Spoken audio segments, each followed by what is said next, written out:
오늘 하나님께서 주신 말씀은 데살로니가전서 1장 1절에서 4절 말씀을 근거로 온전한 교회라는 제목으로 여러분들과 은혜를 나누고자 합니다. 교회가 이 땅의 소망입니다. 데살로니가전서 강해의 두 번째 시간입니다. 오늘 본문 말씀은 바울이 데살로니가 성도들의 신앙에 대해 하나님께 감사하며 그들의 믿음을 격려하는 데살로니가 전서의 첫 번째 내용입니다.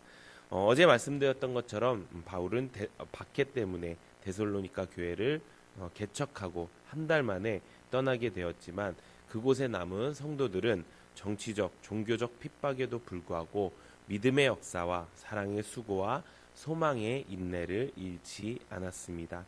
바울은 그것을 항상 기억하면서 항상 하나님께 감사기도를 했고 그들의 신앙을 칭찬하는 내용이 오늘 내용의 전반적인 내용입니다. 이 말씀을 통해서 우리는 어떻게 온전한 성도의 교회 모습을 만들어가야 될지 함께 은혜를 나누는 시간을 가지기를 소망합니다.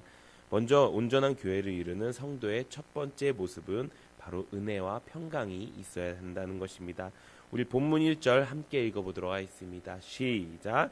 바울과 실로아노와 디모데는 하나님 아버지와 주 예수 그리스도 안에 있는 데살로니가인의 교회에 편지하노니 은혜와 평강이 너희에게 있을지어다. 아멘.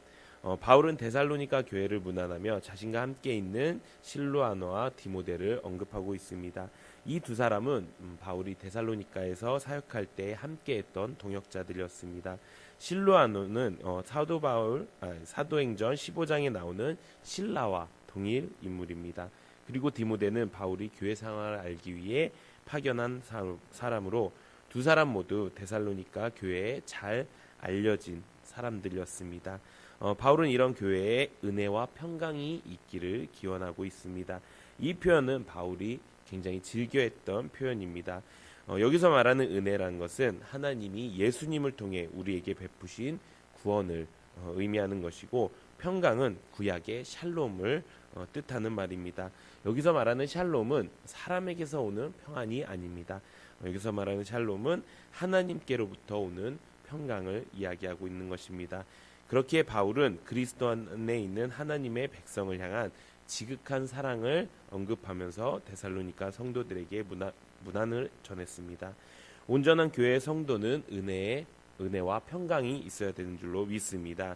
언제나 우리에게 베푸신 그 구원에 대해서 감사할 줄 아는 성도가 되어야 됩니다. 또 세상이 주는 평안으로 우리가 안식을 찾는 것이 아니라 하나님께로부터 오는 평강을 누리는 성도가 되어야 됩니다. 성도에게 구원의 감사가 상실되고 난 뒤부터는 그 구원은 더 이상 가치가 사라지게 되며 그렇게 되면 더 이상 구원은 우리에게 주어질 수가 없다는 말씀인 것입니다. 평강도 마찬가지입니다. 우리가 세상이 주는 평강을 쫓게 된다고 하면은 하나님께서 주시는 말씀 안에 거할 수 있는 자유함에 누릴 수 있는 평강을 우리는 누리지 못한다는 것입니다. 우리가 하나님이 주시는 평강을 누릴 때야 비로소 은혜와 평강이 넘치는 온전한 교회를 이루어 갈 것입니다. 우리 모두가 그렇게 온전한 교회를 이루기를 소망합니다. 온전한 교회를 이루는 성도의 두 번째 모습은 바로 믿음과 사랑과 소망입니다. 우리 본문 2절과 3절 함께 읽어보도록 하겠습니다. 시작. 우리가 너희 모두로 말미암아 항상 하나님께 감사하며 기도할 때에 너희를 기억함은 너희의 믿음의 역사와 사랑의 수고와 우리 주 예수 그리스도에 대한 소망의 인내를 우리 하나님 아버지 앞에서 끊임없이 기억함이니. 아멘. 바울은 데살로니가 성도에 대한 기억을 떠올리며 비록 그곳을 떠나왔지만 데살로니가 성도가 믿음을 지키고 있으며 예수님에 대한 소망을 여전히 가지고 있음을 하나님께 감사를 드리는 말씀입니다. 데살로니가 성도가 믿음으로 행하는 일들, 또 사랑으로 하고 있는 봉사, 또 주 예수 그리스도에 대한 소망으로 인내하고 있음을 말씀을 통해 우리가 알 수 있습니다. 여기서 말씀 가운데 우리 하나님 아버지란 표현은 새로운 형태의 가족이라는 것을 바울이 이야기하고 있다는 것입니다. 예수님으로 말미암아 하나님의 백성이 된 사람들은 하나님을 아버지라고 부르며 우리라는 공동체 의식을 가지는 것입니다. 그것을 이루는 곳이 바로 교회라는 것입니다. 온전한 교회를 이루는 두 번째 방법은 바로 믿음과 사랑과 소망입니다. 세상의 핍박에도 끝까지 믿음을 지킬 때 나타나는 믿음의 역사, 또 서로 한 가족이 되어 아껴주고 세워주며 베풀 줄 아는 사랑의 수고, 그 다음에 우리를 구원하신 예수님께서 분명히 이 땅에 다시 오셔서 역전시켜 주실 것이라는 소망의 인내가 우리에게 필요하다는 것입니다. 우리 모두 이 믿음과 사랑과 소망을 이루어가서 온전한 교회를 세워가는 여러분들 되시기를 소망합니다. 온전한 교회를 이루는 성도의 세 번째 모습은 바로 하나님의 택하심입니다. 우리 본문 4절 함께 읽어보도록 하겠습니다. 시작. 하나님의 사랑하심을 받은 형제들아 택하심을 아노라. 아멘. 바울은 데살로니가 성도들을 하나님의 사랑하심을 받은 형제들이라고 부릅니다. 이들은 하나님의 백성이고 하나님이 창세전에 택하신 자들입니다. 바울은 하나님이 데살로니가 성도를 택하셨다고 말씀하고 있습니다.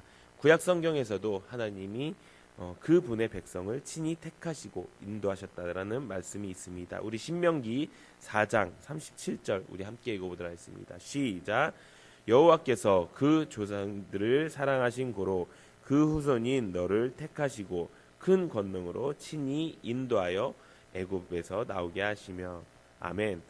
바울은 하나님의 택하심이 예수를 주로 고백하는 모든 사람들에게 허락된 것이고 그것이 하나님의 섭리이고 은혜임을 선포하고 있습니다. 우리 로마서 8장 29절에서 30절 함께 읽어보도록 하겠습니다. 시작. 하나님이 미리 아신 자들을 또한 그 아들의 형상을 본받게 하기 위하여 미리 정하셨으니 이는 그로 많은 형제 중에서 맏아들 되게 하려 하심이니라. 또한 미리 정하신 그들을 또한 부르시고 부르신 그들을 또한 의롭다 하시고 의롭다 하신 그들을 또한 영화롭게 하셨느니라. 아멘. 우리가 하나님께 택함 받은 사람이라는 것을 알고 그 말씀대로 살아가는 것이 온전한 교회를 이루는 가장 귀한 방법인 줄로 믿습니다. 그렇게 되면은 우리를 부르시고 우리를 의롭다 하시고 우리를 영화롭게 하신다는 하나님을 분명히 만나게 될 줄로 믿습니다. 지금 이 땅에 필요한 것은 무엇입니까? 바로 온전한 교회입니다. 이 온전한 교회가 있을 때 이 땅에 소망이 있는 것입니다.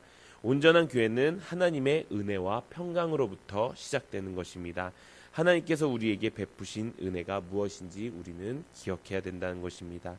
예수 그리스도를 통해 받은 그 구원의 은혜가 우리에게 가장 귀한 것이 되어야 되는 줄로 믿습니다. 그래서 그 은혜로 우리는 하나님이 주시는 평강으로 살아야 되는 줄로 믿습니다.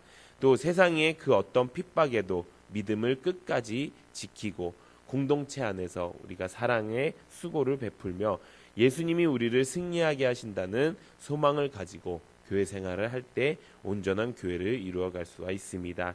그렇게 하여 우리가 하나님의 택함 받은 사람임을 항상 기억하여 온전한 교회를 세워나가는 데 열심을 다하는 우리 성도님들 되시기를 예수님의 이름으로 축원드립니다.